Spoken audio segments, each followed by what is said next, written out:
All right, Nick, here we go. Top 9. Trying to avoid a series opening loss to the Washington Nationals. And it looks like Kyle Finnegan is going to try to shut it down.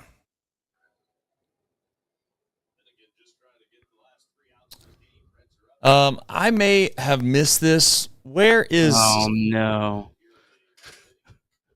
We What? got the crackle. I can fix the crackle. It's gonna take a minute though, but I can fix the crackle. I think. You have to bear with me. I'm gonna be muted. I'm gonna be muted for a minute, so that's just part of it. So here we go. I didn't hear it when we were Getting ready. up. All right. Yeah. All right. Well, I'm gonna be muted for a minute. I'm gonna try to get this fixed. Matt McLean with a leadoff base hit for your Cincinnati Reds here in the top of the 9th.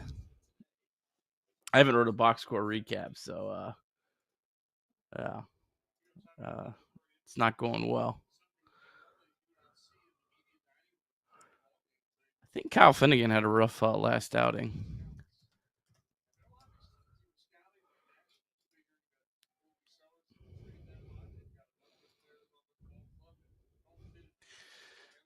Finnegan shutout inning his last outing, but the 2 times before that gave up 5 earned runs and then 3 earned runs. So I'd take one of those 5 earned runs.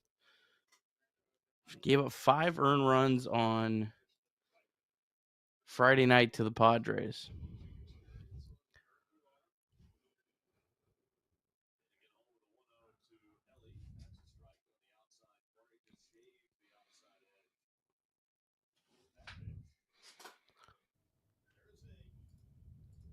All right.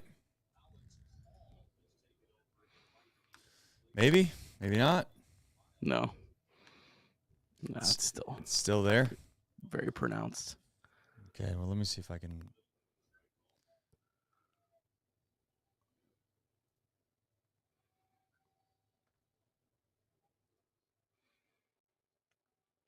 See if we can't try to fix it a different way.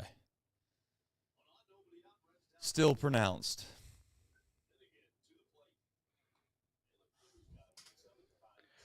I'm trying to think what I turned down on Craig's that Maybe. Say something. I'm saying something. No, it's there. Yeah, it is bad. What did I fix for Craig? What was that setting?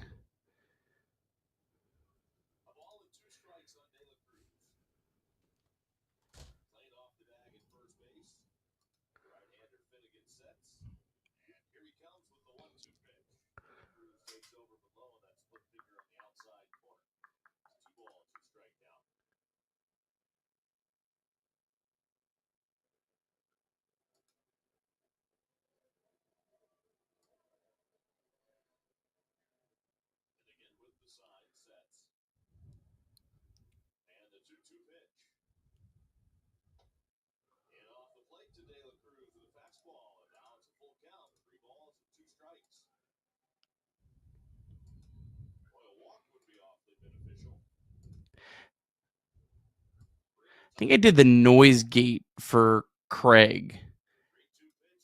I don't know if that was the one.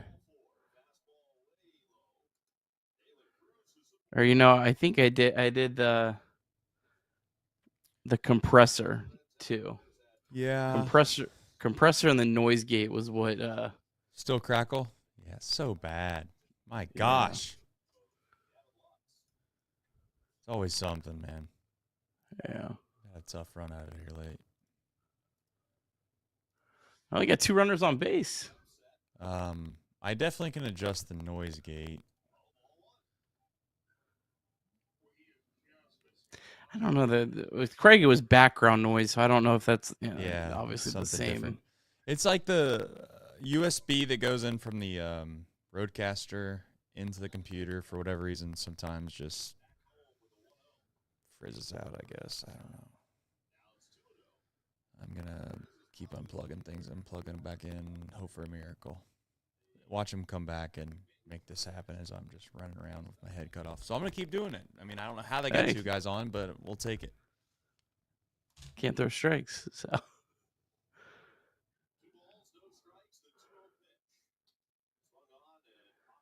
Jeez. I mean, ugh.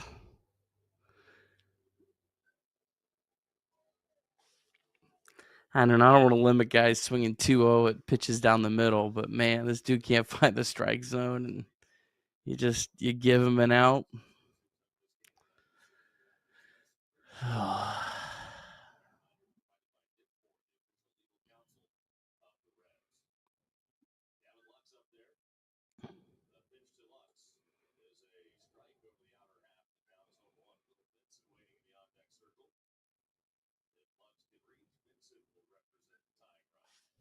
Benson in the on-deck circle.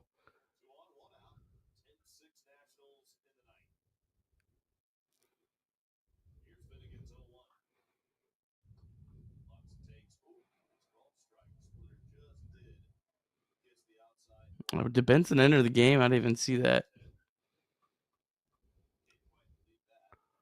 Will Benson replaces Spencer Steer. Steer get hurt? I literally didn't even see this. Doing some stuff earlier. I was like, surely he's not actually intentionally pinch hitting Will Benson for Spencer Steer. There we go. Uh-oh.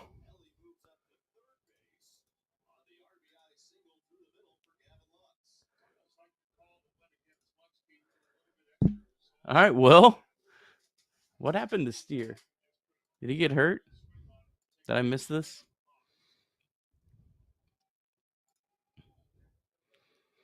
I'm pulling up the chat. Does anyone know? Benson replaced Fraley in right field. All right, yeah, I missed that. I was getting ready.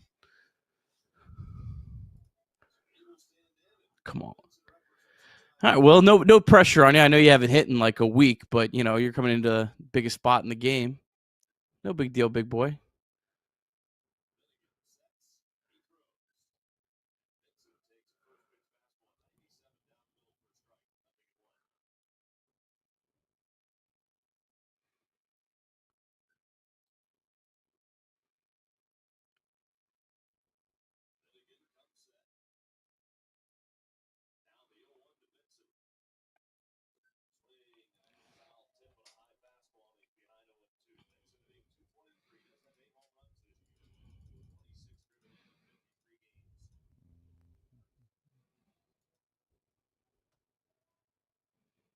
Who's on first? Lux. All right.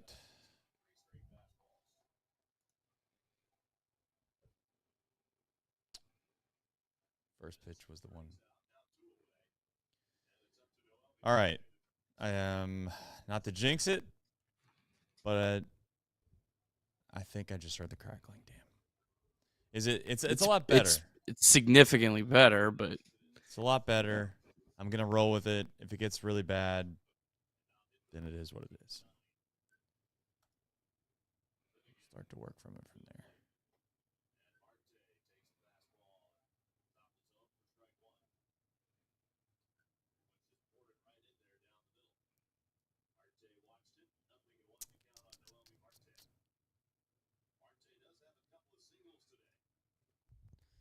All right.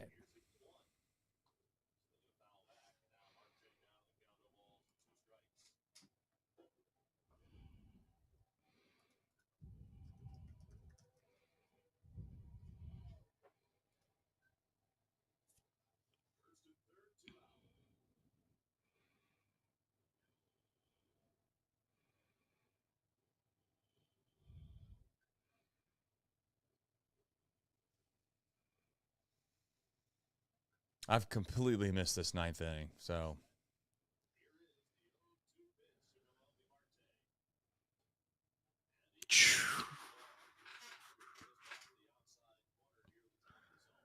That catcher just turned. Did he just turn? Pretty sure he almost turned all the way around and said something. Right here, he like rips his head back.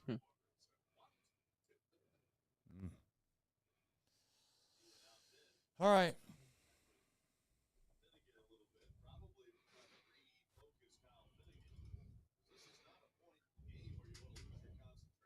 I might have missed this. I'm sure it's been discussed. Where's Sadak been? Is there?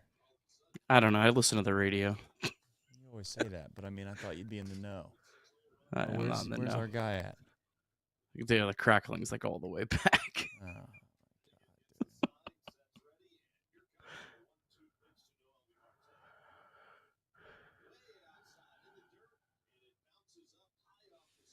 Yeah.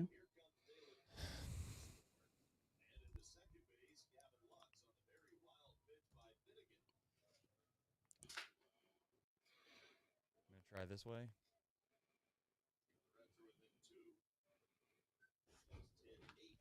Say something. Maybe. It's gone. You're really quiet. Yeah, that's probably why it's gone. Just turn me down and make people have to Scream crank into the their. microphone. Oh, it's when you did that, it came back.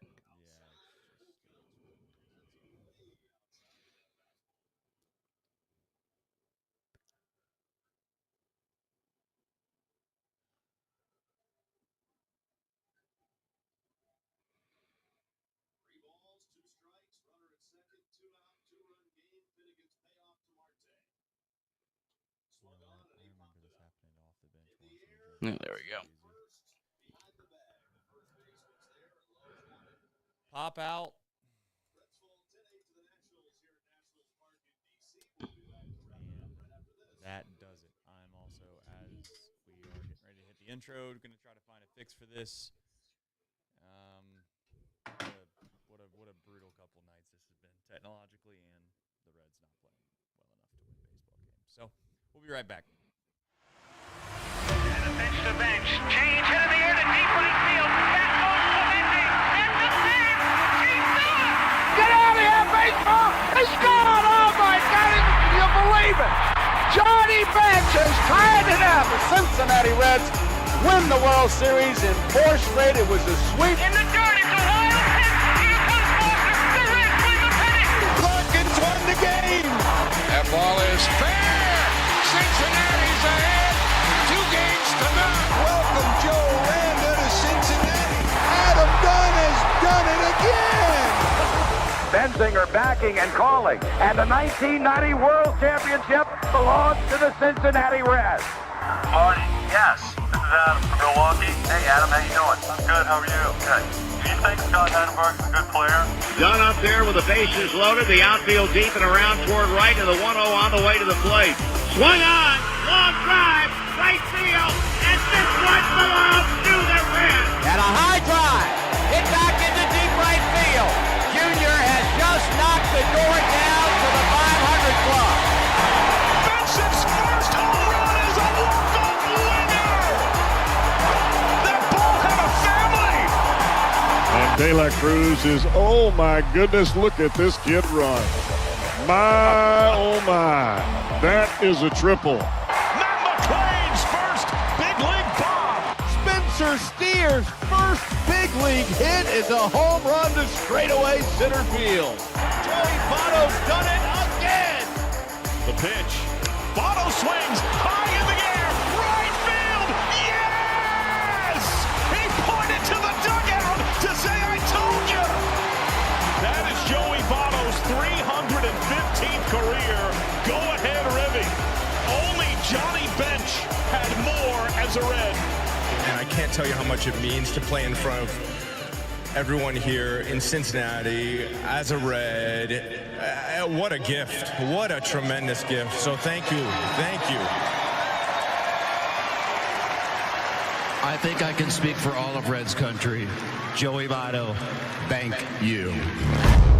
High drive, left center field, racing back to the Laurel Bourgeois. The Reds are National League Central Division champions. In the air, left center field. Did he? He did! He did! Reds win! Reds win! Line to the right,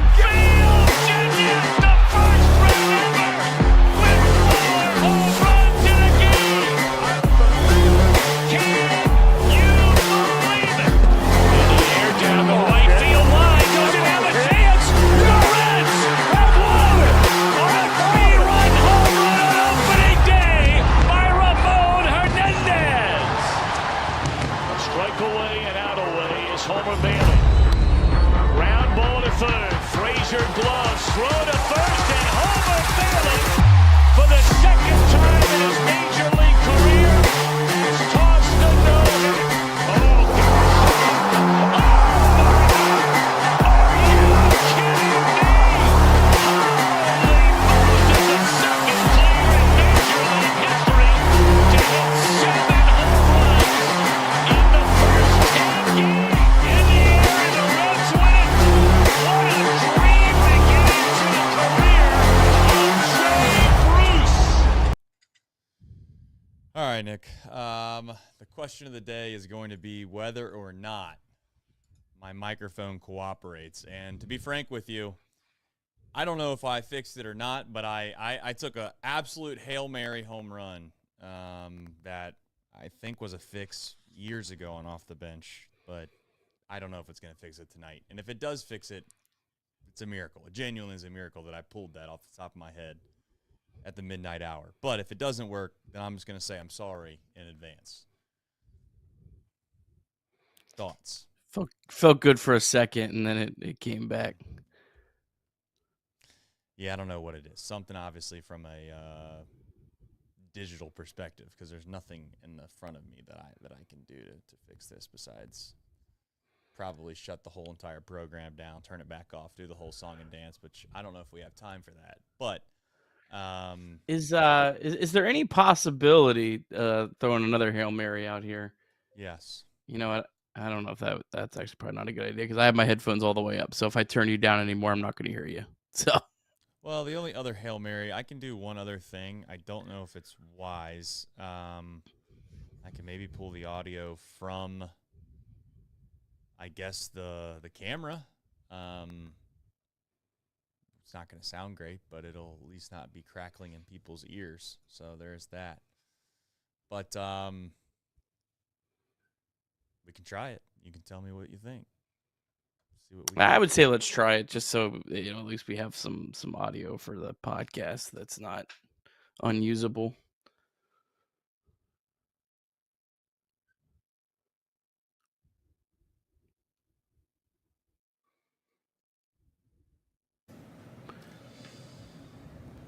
Ooh. All right. Hold on.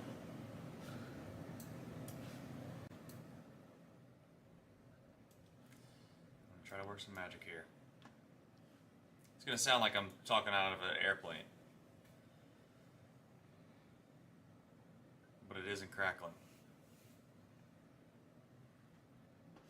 This is like trying to decide between... I got an echo in my ear. I'm like Rob Manfred right now. Garrett Hampson or Connor Joe in right field. Yeah, I don't know. Chat, you tell me. I have headphones on, so it's going to be a little bit worse for me, extreme-wise. I guess, chat, you let us know what's worse, the mic or the just the computer. They're saying it sounds better before. I mean, it's probably it depends. If you don't have headphones on, it's probably fine. It's probably not bothering you. But anyone that has headphones on, it's probably gonna. So I would I guess just go with the original. All right, we're gonna go with the original. We're gonna do our best. We'll just start the damn show, AJ. We'll start it. I'll probably sit here and whine about it. But here we go. Reds drop a game in Washington, 10-8. Get off to a horrendous start. They do crawl back, make it interesting. I'm sure we'll get into that. But yeah, I told you, Nick, I think yesterday, and I think I told everybody that I'm probably going to be very overreactionary on most of these games, if not all of these games up until the deadline. And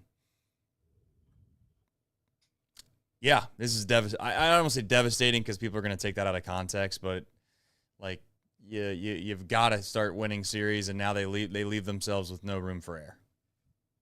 Yeah, they're 3.5 back now. So, I mean, they lost another game. Lost 2 games in 2 days, so I mean, yeah, you're running out of games here before the trade deadline. So I don't know. I'm never gonna get to the buy where everyone else, where not everyone else, where a lot of the fan base is at. But in terms of the buy sell meter, I just today I flipped back quite a few dials on the more of the sell side. Yeah, I mean, this is a terrible performance tonight.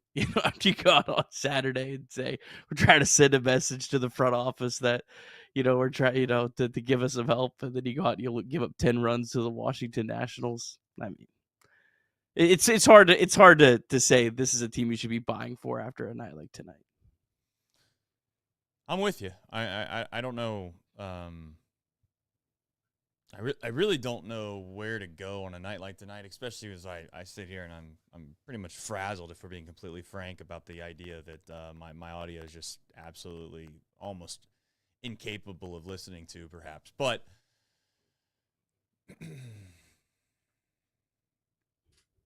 there's always the Hail Mary that exists. There's always the chance this team can rattle off 10, 11, 12 in a row, I guess, if that's what we want to hold on to. But I was hopeful that they could come out and get off to a good start or something like that to start the second half, especially when you felt like they kind of snuck away with one on Saturday.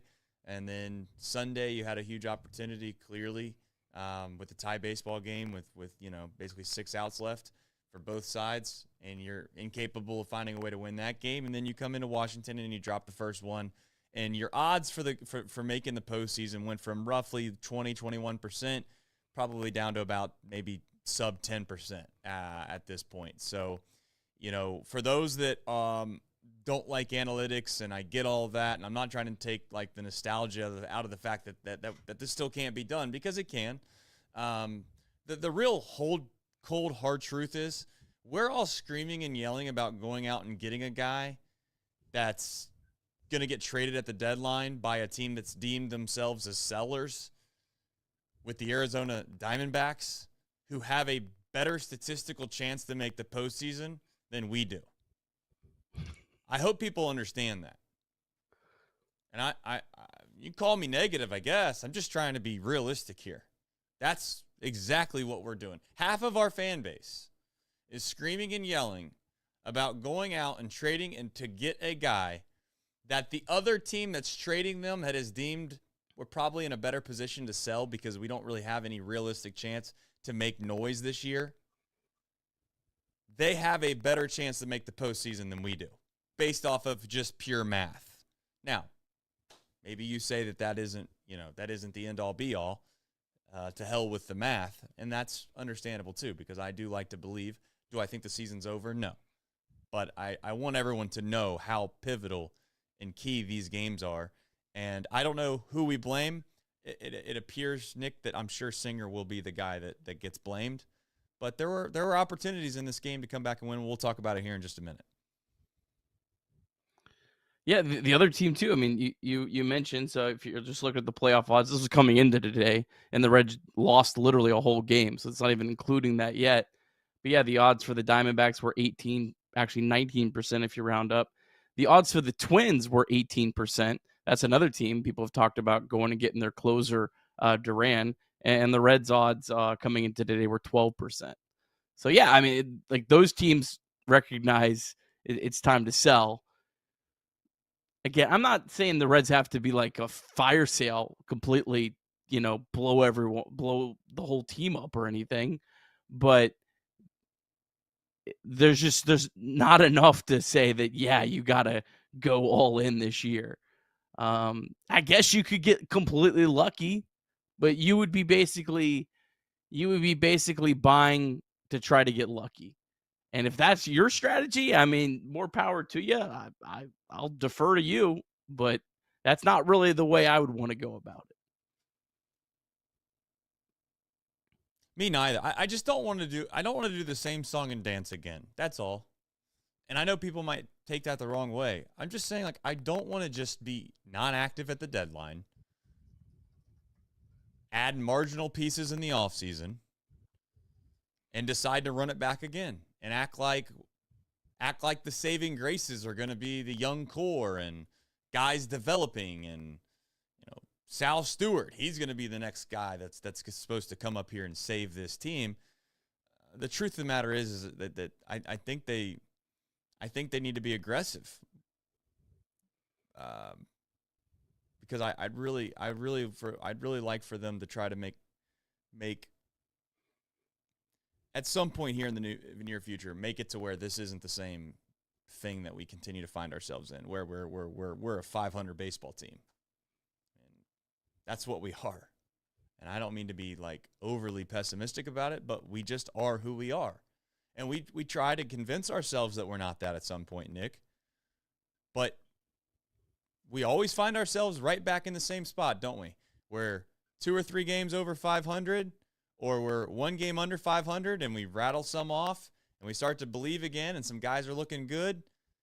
But then inevitably something breaks down, and we take 2 steps back. So, again, I hope I'm wrong. Trust me, I really do, and I hope that we can find a way to not just win this series, but maybe we rattle off a hell of a homestand that's coming up against some good teams.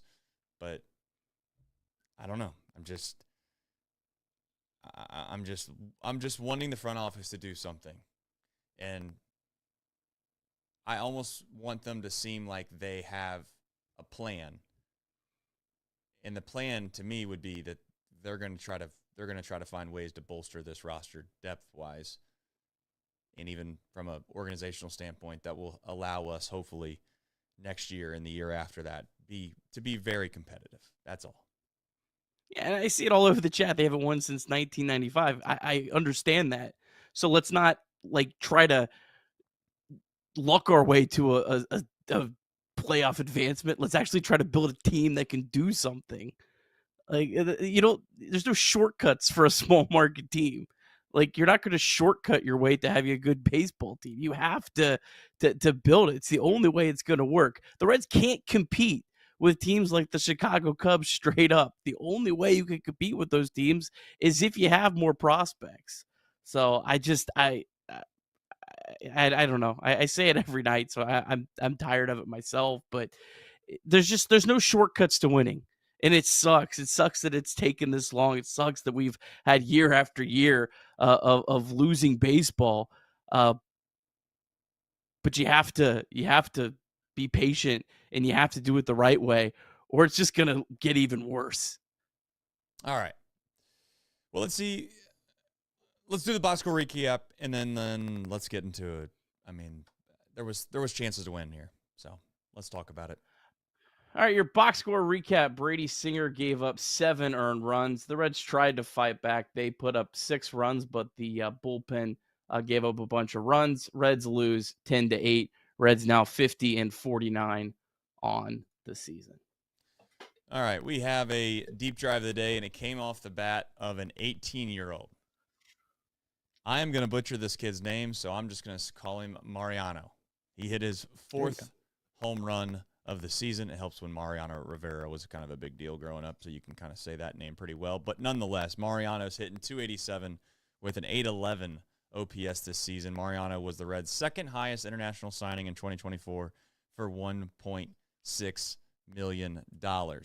DSC, they are a leader in renewable energies, focusing on biofuel production, specializing in used cooking oil collection, aggregation, and sales. Visit www.deepsouthcommodities.com for more information. I'm just going to point out some things that I think I remember that I know for a fact could have changed the game. Trevino came up twice in this game with a huge opportunity. Oddly enough, I think I even mentioned yesterday that I believe in Trevino. And Trevino put the ball in play, yes, but it wasn't good enough. There was a double play, 1st and 3rd situation with nobody out. He bounces into a double play when they started to mount a rally. That cleared the bases. I know they got a run, Nick, but that was a really hard pill to swallow there in that spot. And then later in the game, he comes up with the bases loaded with a chance to kind of, again, create some major momentum for the Reds, and he flies out. Good piece. I mean, not a good piece of hitting, but he hit it decent. But when you're playing these big ballparks, hitting fly balls typically is not going to wind up in your favor more times than not, unless you get some really, really, really good wood on it. But I don't know. Singer's the storyline. Everyone's going to talk about that. I think the storyline is not just Singer, but probably even more so that,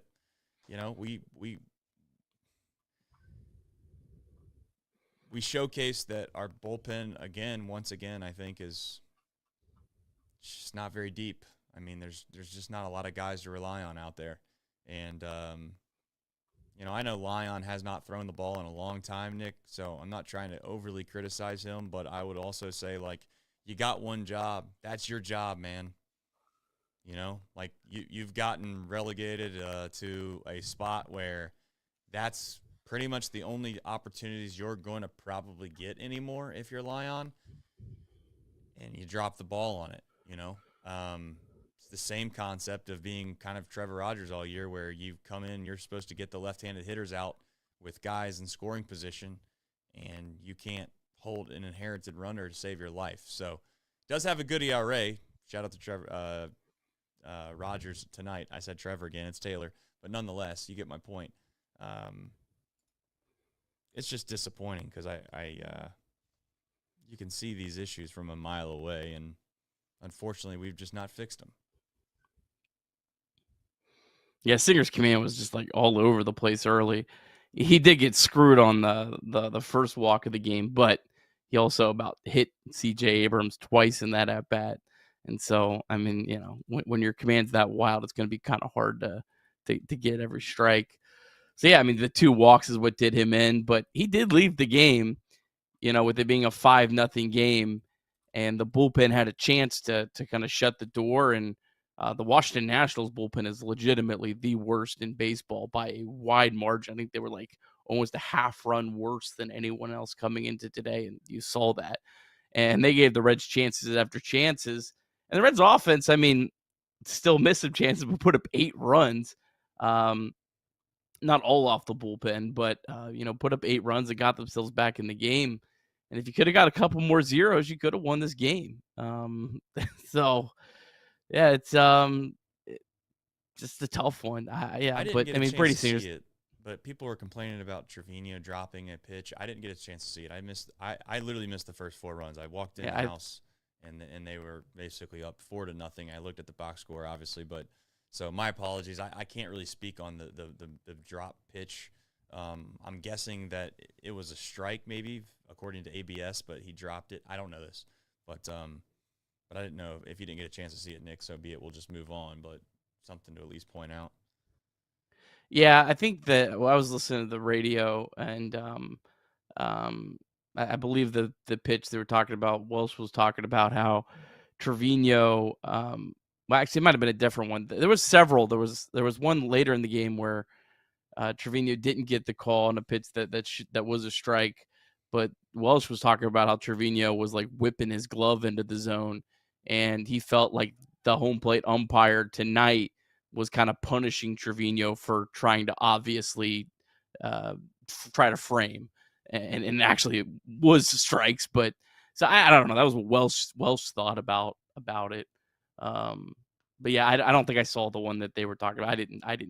I kind of gave this game the effort that the Reds gave after about the 3rd inning.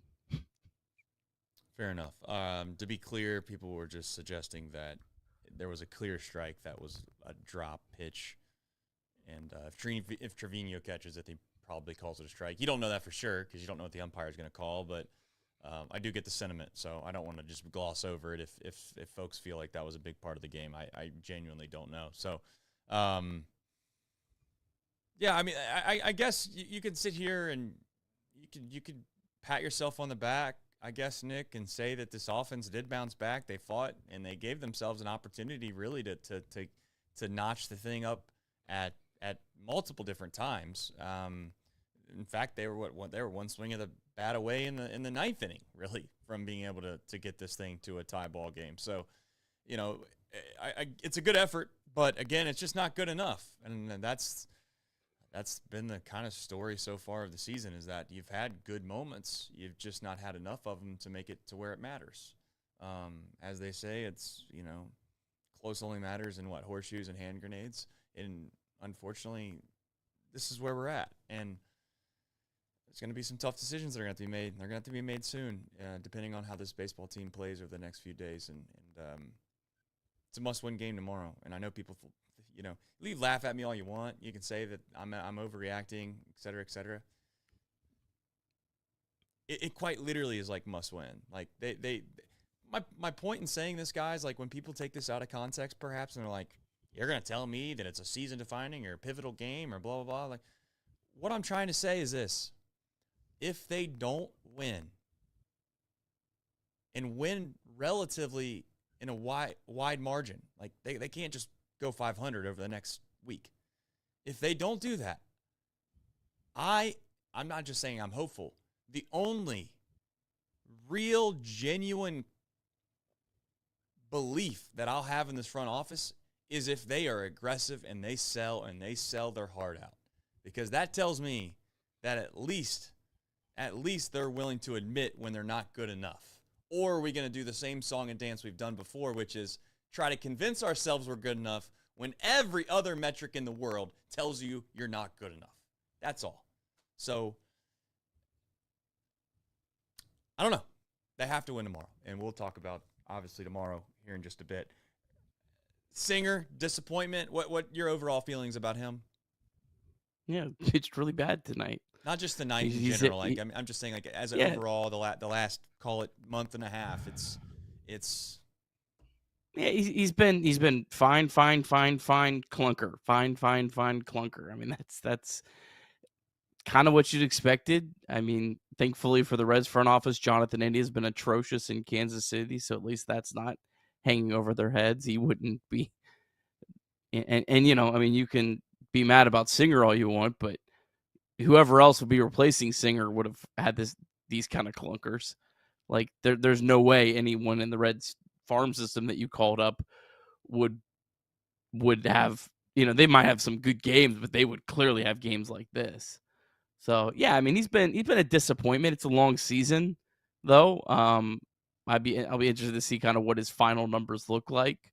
I could absolutely see him having a Nick Martinez type season last year, where in the middle of the year people were, oh, this guy's not good at all, shouldn't be starting, and then, you know, by the end of the year he rattles off 6 or 7 good starts in a row, and the end of the year his numbers look pretty good. So yeah, he was terrible tonight against the Nationals team that, yeah, and this Nationals team's offense isn't that bad. I mean, like CJ Abrams and James Wood, like, let's go ahead and, like, they would be the second and third best players on the Reds. So I'm not going to say that their offense is atrocious, and they actually rank pretty similar to the Reds. It's just their pitching's been atrocious this year.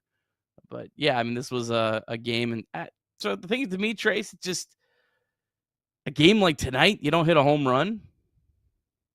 Like, I mean, yeah, they scored 8 runs, but you know, when you don't hit home runs, it's hard to come back in these kind of games. And the Reds are 17th in home runs in Major League Baseball, playing in Great American Ballpark. That just continues to be an issue, I think, for this team. They just don't have enough home run hitters. And they don't hit home runs consistently enough. Well, tonight was all about the fact that you can't get guys out. Let's make no mistake about it, for sure. I get the sentiment that you're getting at. It's a bigger problem, but in regards to just this, you know, very fine look at this baseball game, you just can't give up 10 runs and expect to win. It's a real shame that you score 8 and lose. I mean, maybe that hurts even more, you know, because this offense really all year long hasn't really showcased its ability to kind of have big innings and pass the baton down the lineup, and they did do that tonight. But unfortunately, as I've just said, it's not good enough. So you move on, and you got to try to find a way to win tomorrow. We got some super chats that I think will lead us into some decent discussions. Jacob Doyle says the bullpen's out of gas. I'm not sure they can make it to the deadline. Yeah, I almost wonder if the front office just is like, you know, if this bullpen can't survive for another 2 weeks, what's 1 or 2 arms that we're going to get them going to actually end up doing for the rest of the season anyways? Do I think that's a great mentality to have? Maybe not, but I can understand why they kind of have that mentality, because I think they're in a spot where, I could be completely wrong, and maybe I'll be fooled, but I think that they're in a spot where they look at analytics maybe even more so than I do, for sure. And boy, when I look at the metrics, just none of it even showcases that this team is heavy buyers. So that's maybe part of the problem there. Alex Binyaz Harris says Benson's first at bat since the All-Star breaks in that spot. Tito sucks. I wouldn't go that far. Here's what I would say about that. And I'm gonna let you take the floor, obviously, as well, Nick. Is that teams have realized that the Reds' weakness is if they can throw a left-handed arm out there.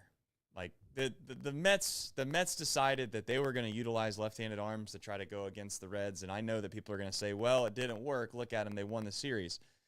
That limited opportunities for Benson. I do think that there were some spots, no doubt, that Benson could have gotten opportunities in New York.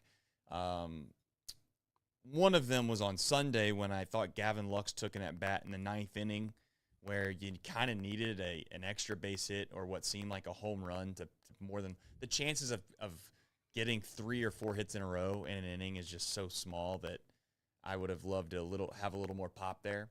That's taking nothing away from Gavin Lux. But nonetheless, he didn't get an opportunity there. And then you go into tonight and you kind of have left-handed arms, and the way that it all kind of worked out, you don't get a spot maybe until the 9th. So I know the last thing I'm going to say, Nick, is that Tito did say when Benson, hot dogged it down the line, if you want to call it that, that he doesn't think that he'll do that ever again. I don't think that he meant that he was going to sit him for a week and a half or whatever it ends up being. I don't think that's what he meant. I really don't. But there is what seems to me a pretty clear and evident case to be made that Tito is not a big fan of Will Benson for whatever reason, and that's fine. If that's what he believes, then so be it. But I don't know. What do you make of it, if anything, Nick? I'm over it. It is what it is. Like at this point. Yeah. Just over it. I mean, they might treat and Quilla the Great adds on, says Benson won this team 3 series and can't play. I wouldn't say he won any series. Like I think he helped this team in a large way when he came up. Obviously, he was like the NL Player of the Week. He also had some very, very big moments this season. But I also don't want to go overboard and act like it was all Will Benson. He won the games, like it's a team game. There's upside. There's clear upside with Will Benson, but I also understand the downside. The guy swings and misses maybe more than some fans would like. I completely understand that. He's not a perfect player, and I want people to understand that when we do this whole thing. We're not suggesting he's an all-star. We're not even suggesting, honest to God, I'm not even suggesting he's an above-average Major League Baseball player. But I know that he's played above average as a Major League Baseball player before for short spurts. So there was a long time this season where we had guys out there that had not even sniffed a Major League roster. And by God, in 3 years, when I tell you that they played for the Reds, you're not even going to remember their names. No disrespect to Jacob Hurtubise. And that's no disrespect to Blake Dunn. Who's the poor kid that broke his arm in right field? Tyler Callahan. Tyler Callahan. You're not going to remember Tyler Callahan's name in 3 years. So, again, there's yeah.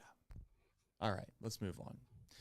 Ned Flanders says, Nick, given what we have to sell, would you expect players in return that would help the 2026 team or prospects for future seasons? I'm assuming it's the latter. Probably the latter, but I mean, good organizations, I don't think are saying we want prospects that fit this exact thing. They're just trying to get the best available players wherever they're at. And a lot of times it's a lot easier to acquire more talented players that are further away. So yeah, I mean, I wouldn't care like what you get in return. I just want good players back because there's some really good things going on in the Reds farm system. There's some really good players that can impact this team, but there's too many gaps in between those players. And we see it this year when you have players that don't belong on a big league roster having to come up and supplement the team when there's injuries. And the only way to be able to, be the Milwaukee Brewers is you have to have more depth. So I wouldn't be worried about where those players are at in their minor league system. And I know we had talked before, and I had kind of gone back and forth. I've waffled on this, I'll admit it, on should you go all in with Elly De La Cruz, and I don't think they should. I really don't, because I don't think it's the way to go about it. I think you just got to keep building. But I get it. People are going to want to do that because they're sick of losing. And we'll see what happens. But I don't know. I would just like to have a team that can constantly compete year after year after year after year.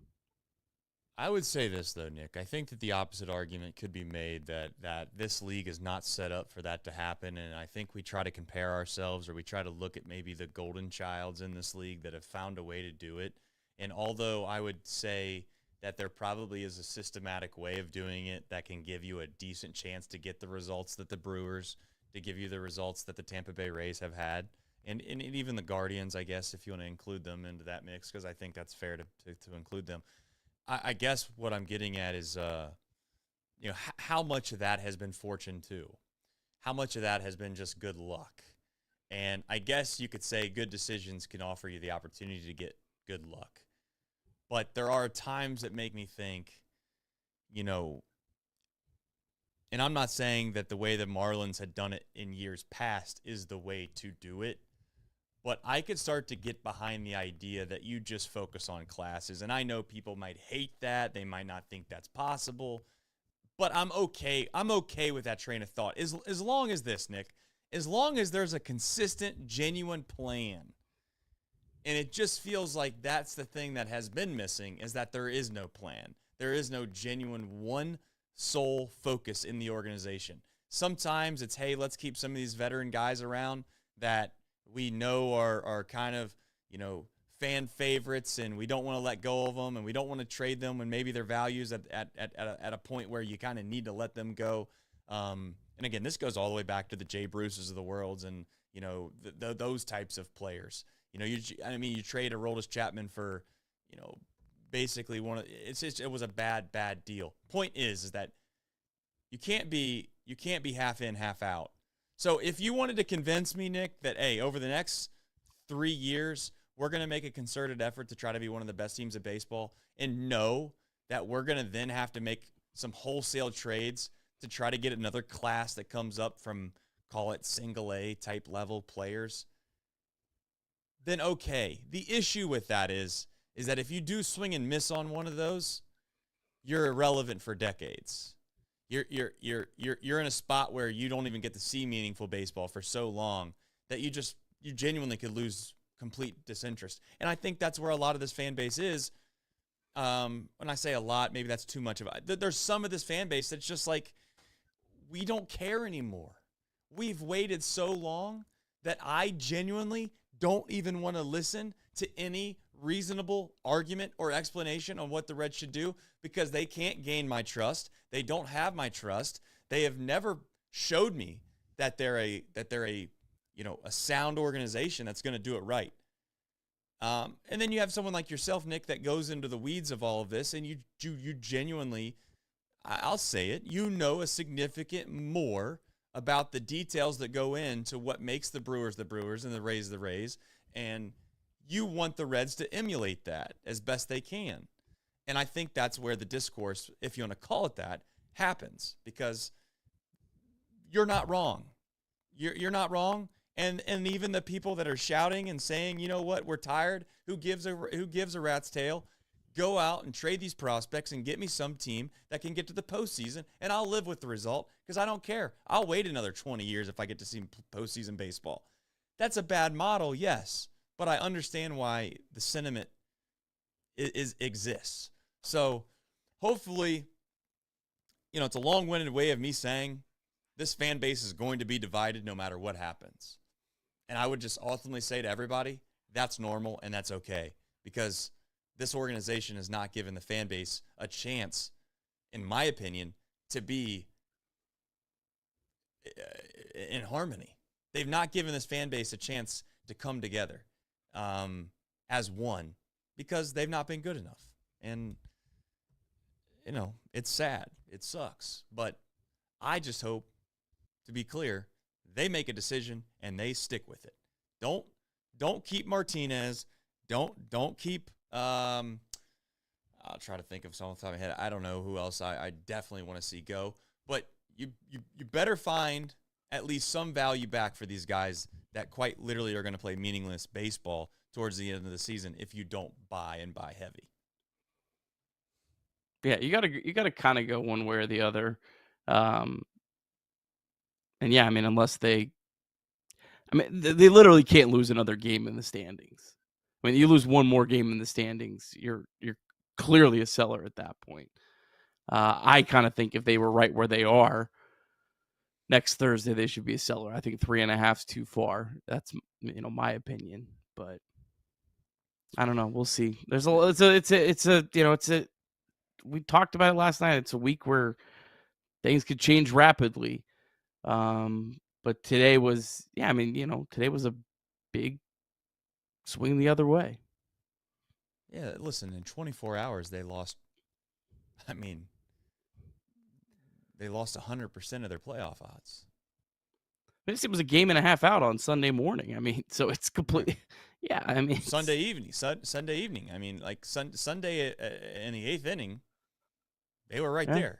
And then 24 hours later, quite literally, I guess the game started a little bit after that, but you go down 4-0 in the first inning, and it's just like, dude, what happened?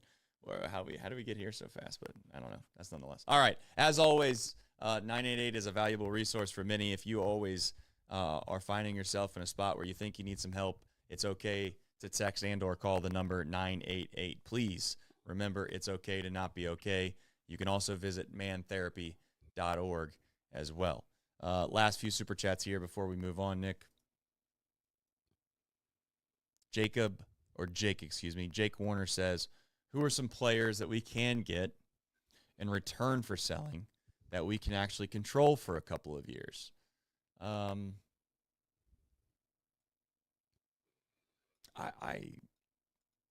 talking about? Yeah, I don't know. Are we talking about if we go buy at the deadline? I'm guessing. I don't know. Yeah, I maybe he's thinking like we can sell but get players back that are like still helpful, big league ready. I mean, it's not. I'm not gonna say it's impossible. I mean, there could be a deal out there, but for the most part, most of these teams that are going to buy people like Nick Martinez, you're not going to give up major league ready pieces for Nick Martinez unless you just are a team that has an excess. So I don't think there's a lot out there. I mean, I'm not gonna say it's impossible, but I think it would be pretty difficult. I mean, I think the best case scenario for kind of this season would be the Reds play really well the rest of the week. They're within 2 games, and like we talked about last night, maybe you trade Lodolo and Stevenson. Let's just use those as examples because you have teams that are willing to give you just massive returns for them. And then you turned around and you acquired some other pieces. Like maybe you take a shot on Luis Robert. And maybe you take a shot on maybe even a dominant reliever, maybe Duran from the Twins. And overall, you probably, with the returns from Lodolo and Stevenson, replenished your farm system and actually maybe made it better. And it made it a little bit easier to trade some prospects to get those guys back. But that's I don't think you're going to be do that. I think it's unlikely you're going to be able to do that player for player. It almost would have to be a series of moves.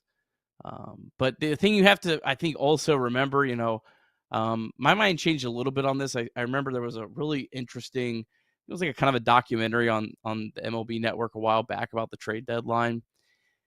And I remember there was a year where I was like really mad the Reds didn't make enough moves.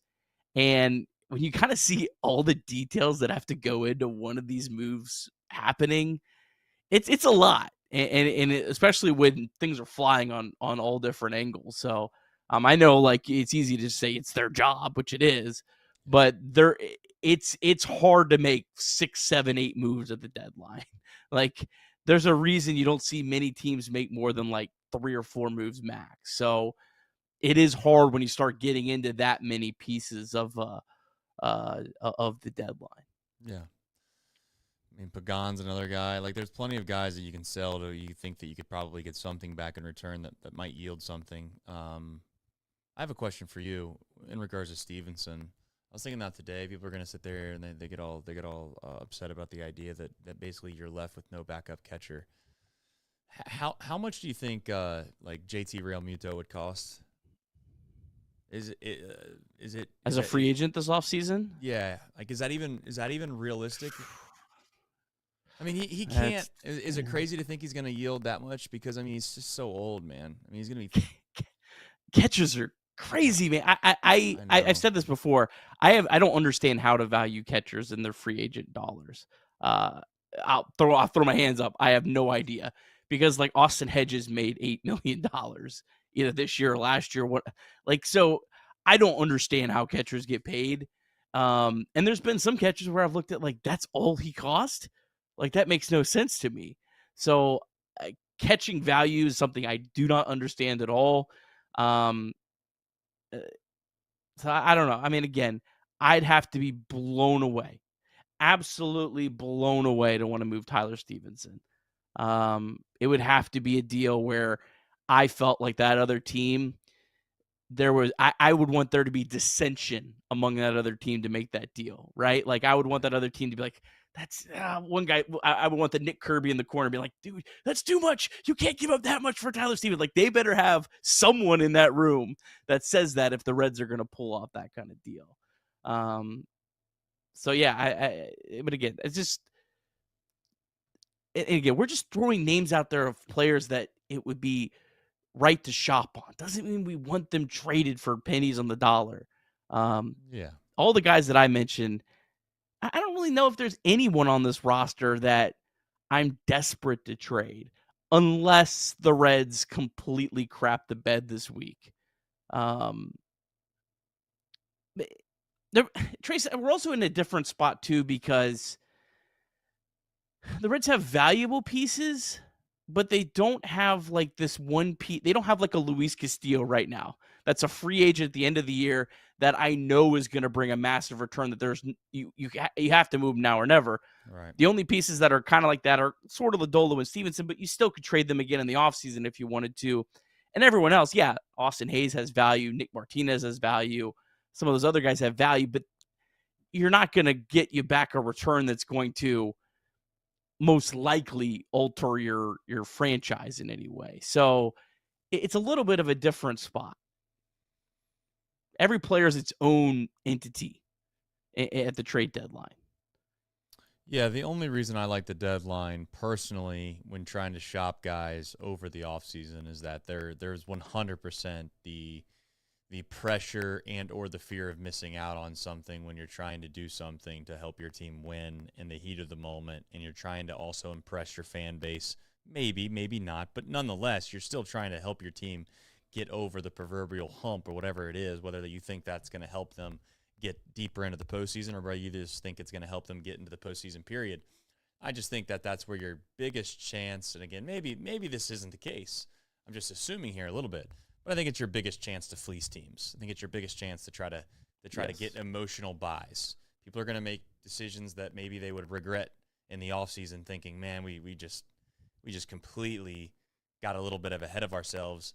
And we all do it. When you make mistakes in life, more times than not, it's because you rushed a decision and you really were trying to, make an impression, and you realize, you know what, in hindsight, I probably shouldn't have done that.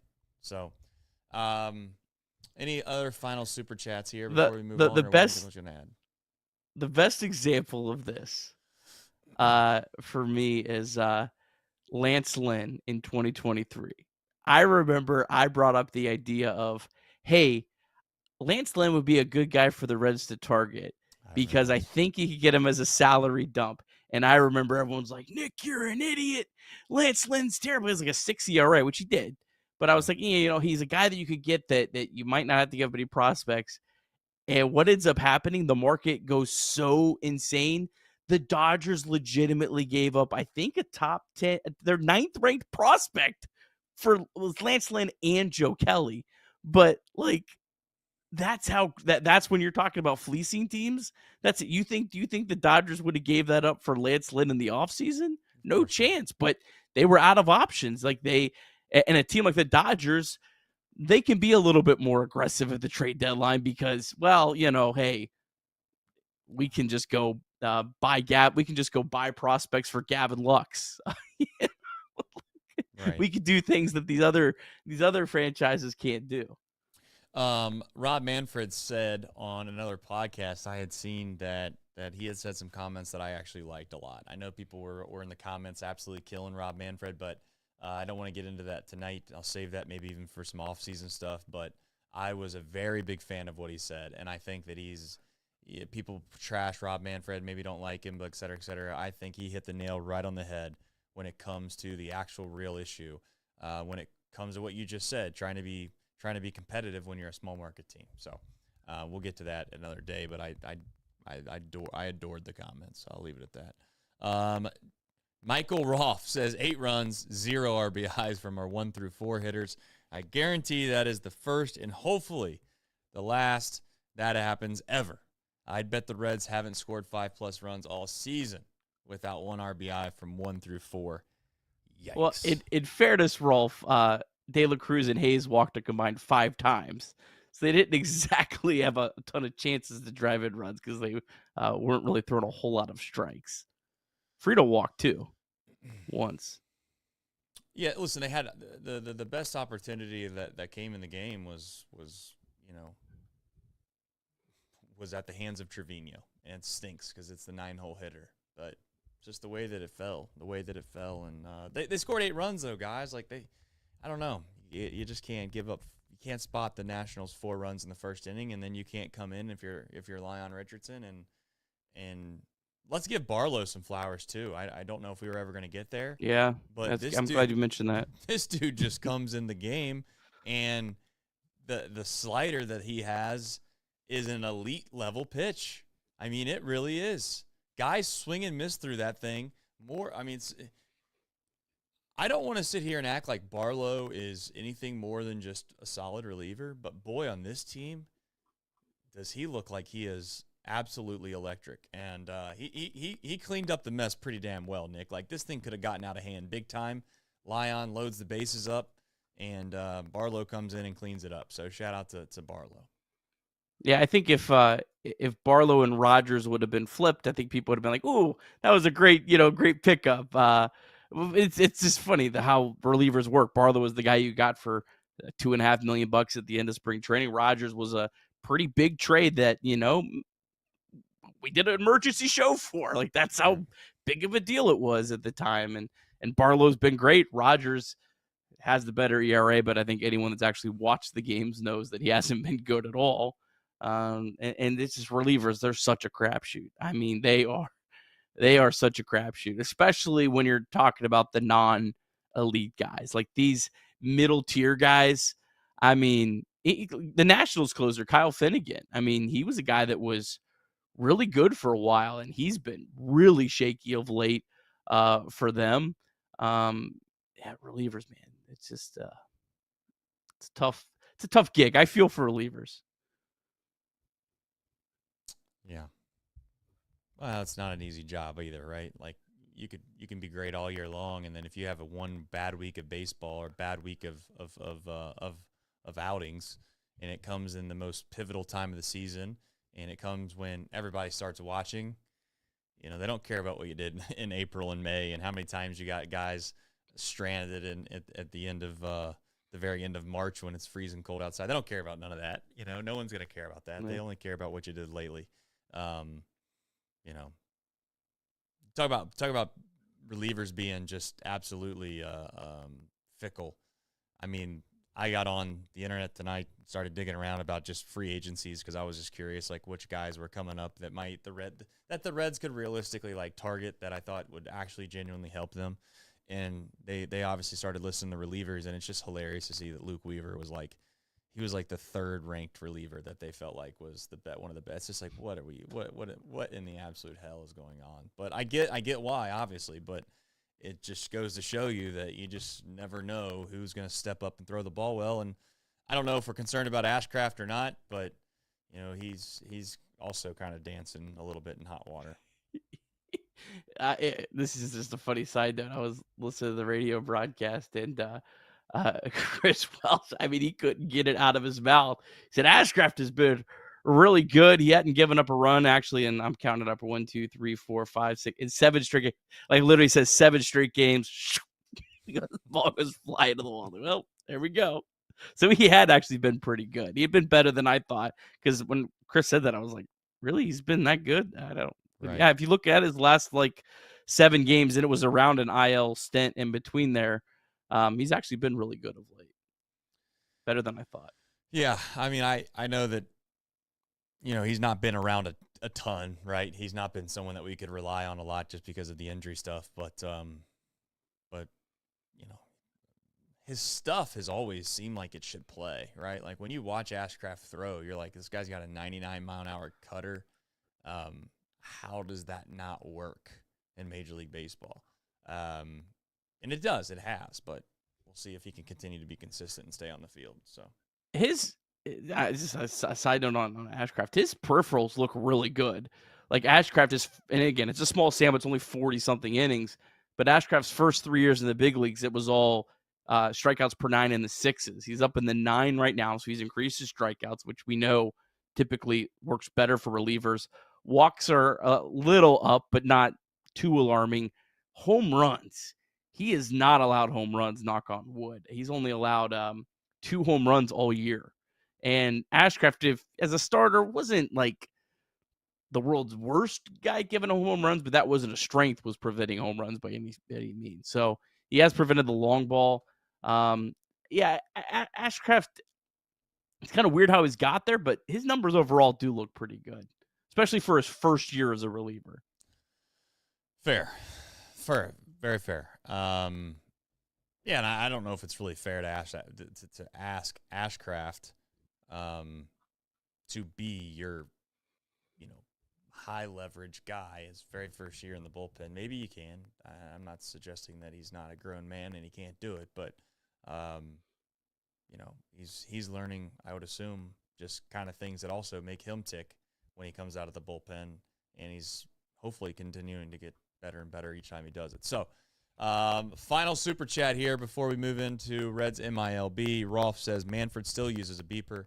He takes calls on his loudspeaker, Nextel in public. He wears socks with Velcro sandals, and he rides a white seat Schwinn in a Speedo. So, Rolf, not a fan of Manfred. I get it. I think Manfred lost like half the Major League Baseball fan base when he called the trophy a piece of metal. Or,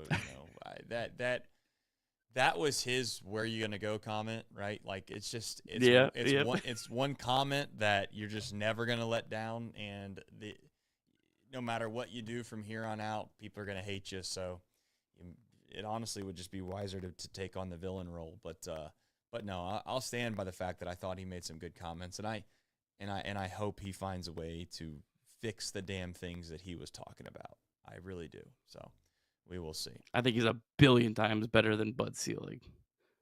I don't think it's close. Yeah, I mean, that's fair.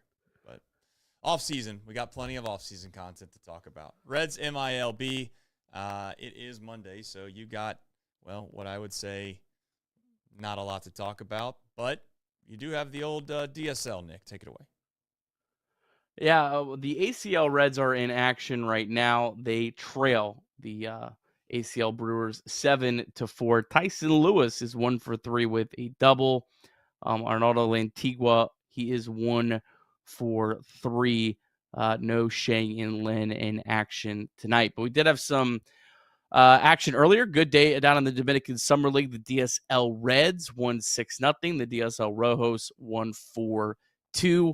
Adolfo Sanchez, Reds' top prospect down there, continues to hit 2 for 5, stole his 9th base of the season. 479 on base percentage, OPS nearly at 1,000 in 32 games.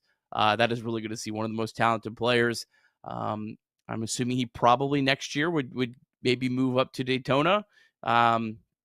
And so that's a good development there. Nabil Mariano, as mentioned, our deep drive of the day, hit his 4th home run of the season. And then Libert's Aponte 0 for 3 with a walk. So some good stuff out in the Dominican Summer League. All right. We do have a little who, what, when, where, and why. It is a must-win baseball game. Yes, it is. I don't have the. Someone say I should put my entire account on it, but I don't think I'm going to. No. If I'm going to be sad, Chase, I want to be miserable. Sorry, I keep cutting you off. I should have looked at you. Chase Burns tomorrow for the Reds. Burns coming off 2 pretty good starts. Last 2 times out, 2.53 ERA against the Phillies and the Rockies. Walked a few too many guys, 7 walks in 10 2/3, but has struck out 17 batters in 10 2/3 innings. So certainly exciting to see Chase Burns. The Reds will be going up against a guy who is getting converted back to a starter. His name is Brad Lord, a right-handed pitcher. He will be limited to 45 to 50 pitches tomorrow, according to the Nationals beat writer. He started as a starter, was okay, pitched really well, has a 2.79 ERA and 38 2/3 innings as a reliever. Nationals 18th round pick out of South Florida.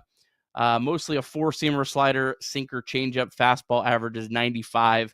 Batters hitting just 204 against his slider. So, yeah, I mean, for the Reds, we talked about how bad the Nationals bullpen has been. A guy on a limited pitch count. I mean, you got to try to get him out early, get into that bullpen, and hopefully Chase Burns can settle and have a good night and maybe have a nice, easy win, and we can have a nice, fun post-game show. And maybe the Marlins can get it done, and we'll be back to 2.5 games and feeling completely different in 24 hours. Let's hope so. That's what it's going to take, and hopefully we can get my microphone figured out before now and then as well. But in the meantime, we do have a new show. There's some folks down at Cook Sports. Many of you know the long-time standout merch store in downtown. They got a show that they are doing on our platform called West 4th and Long.